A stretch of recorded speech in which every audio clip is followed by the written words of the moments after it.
नमस्कार साथियों। आज हम लोग अपनी ऑनलाइन कक्षा स्टार्ट करने जा रहे हैं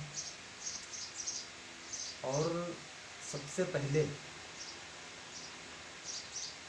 हम लोग पोएट्री का अध्ययन करेंगे। पोएट्री में भी सबसे पहले हम फिगर्स ऑफ स्पीच देखेंगे, क्योंकि पोएट्री पढ़ाते समय, पोएट्री का अध्ययन करते समय बीच बीच में अलंकार से संबंधित प्रश्न आएंगे। तो इसलिए सबसे पहले हमें फिगर्स ऑफ स्पीच का अध्ययन कर लेना चाहिए। बच्चों, फिगर्स ऑफ स्पीच अंग्रेजी में 18 होते हैं। आपने हिंदी में पढ़ा होगा कि अलंकार 2 प्रकार के होते हैं।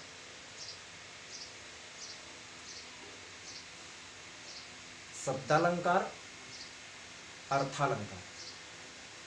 शब्दालंकार वो अलंकार होते हैं जो अक्षरों को देख के पहचाने जाते हैं। जैसे कनक कनकते सोगुनी मादकता हिकाय। कनक कनक सब देखिए अर्थ अलग अलग, तो ये शब्दालंकार के अंतर्गत आएगा। लेकिन जो हमें अंग्रेजी में पढ़ने हैं वो सारे अलंकार अर्थालंकार के अंतर्गत आते हैं। अर्थात हम जब तक पंक्ति का अर्थ नहीं लगा पाएंगे तब तक हम अलंकार नहीं बता सकते। तो आइए थोड़ा ये भी जान लेते हैं कि अलंकार क्या होता है, क्या इसकी उपयोगिता है। जिस प्रकार एक स्त्री का आभूषण उसके अलंकार होते हैं या उसकी सुंदरता बढ़ाने के लिए आभूषण होते हैं, ठीक उसी प्रकार पोएट्री की शोभा बढ़ाने के लिए अलंकार होते हैं। आपके सिलेबस में चाहे कक्षा 11 हो या 12 हो, 7 अलंकारों को आपको पढ़ना है, बाकी अलंकारों को नहीं पढ़ना। तो आइए सबसे पहले देखते हैं। सबसे पहले अलंकार है सिमिल। सिमिल शब्द लैटिन भाषा के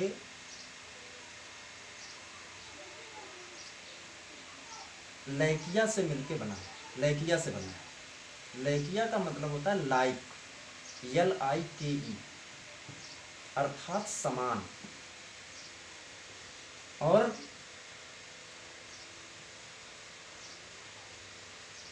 आपने परिभाषा में कहीं ना कहीं आपने पढ़ा होगा कि इसमें एज या लाइक, जस्ट एज आदि शब्दों का प्रयोग होता है। इसमें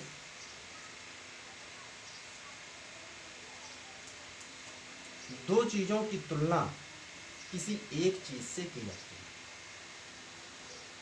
जैसे मान लेते हैं कि ये कोई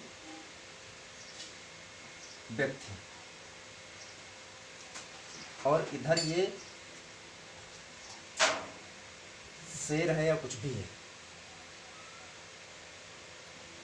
अगर आपसे यह कहा जाए कि ये इस शेर के समान ताकतवर है, अर्थात ताकत में इस शेर की इस व्यक्ति से तुलना कर दी गई, या ये कहें इस शेर से इस व्यक्ति की तुलना कर दी गई, उसी को उपमा अलंकार कहते हैं। सिमिल को हिंदी में उपमा। A simile is a figures of speech.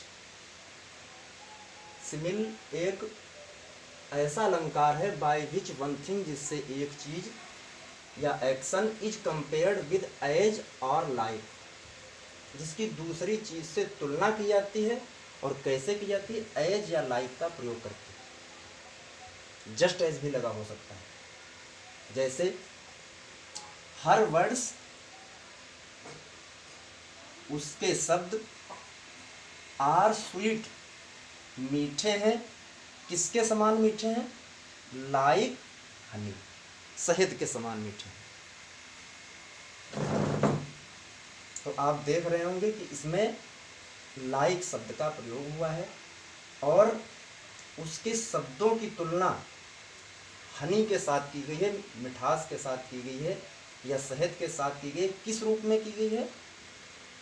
मिठास के रूप में। वर्ड्स, शब्दों की तुलना शहद से की गई है और किस रूप में? मिठास के रूप में। दूसरा अलंकार है मेटाफर, रूपक। रूपक अलंकार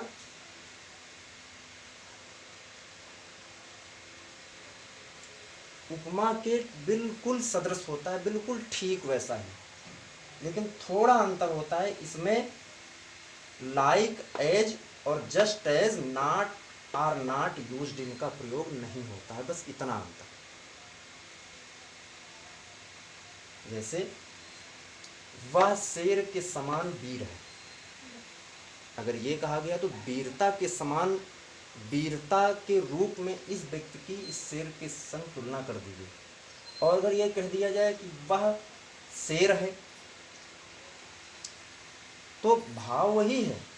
शेर का मतलब भी इस जगह पर कि वह शेर है, इसका मतलब वीर है। तो होता क्या है, रूपक में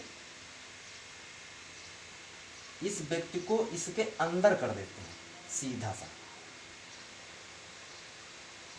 और सिमल में, उपमा में ये दोनों चीजें अलग अलग रहती हैं। जैसे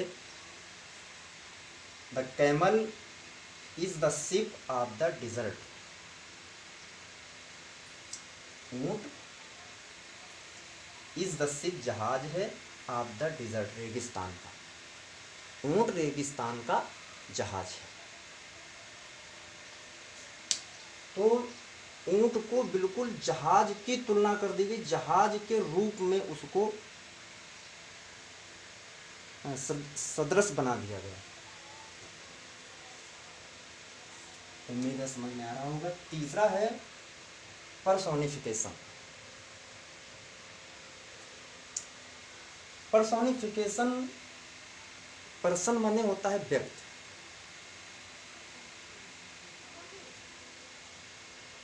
पर्सोनिफिकेशन मानवीकरण।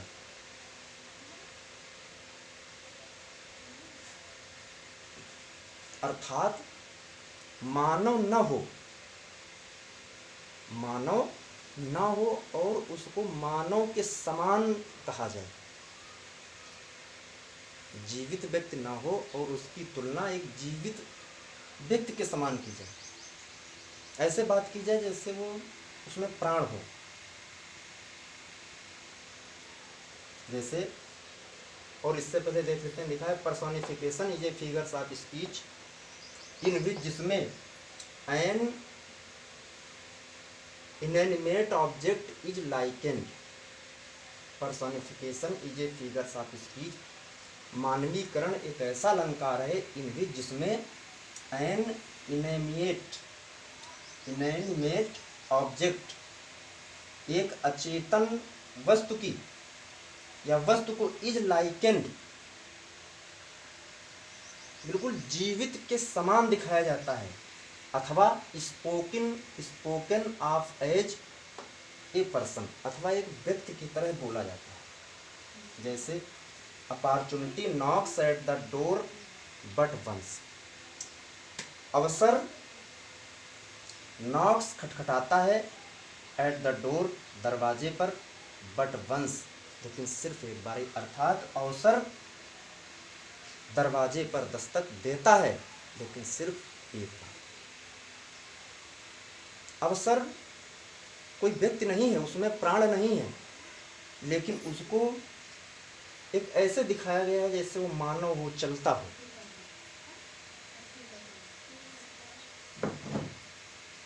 चौथा अलंकार apostrophe.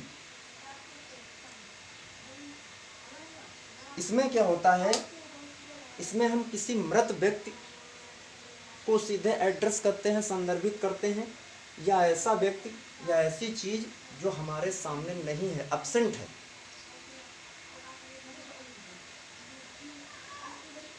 N apostrophe is a direct address to the dead, comma to the absent or to a personified object or idea.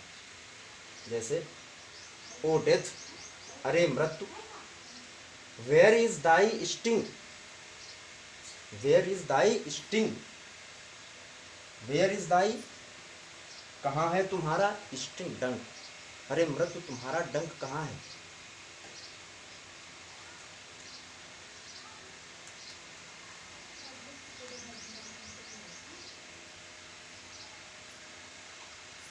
तो इस तरीके से आपका ये 4 अलंकार आपने समझे, और अगला वीडियो फिर हम बना के अपलोड करेंगे। जो कुछ भी कमेंट करना हो करिए।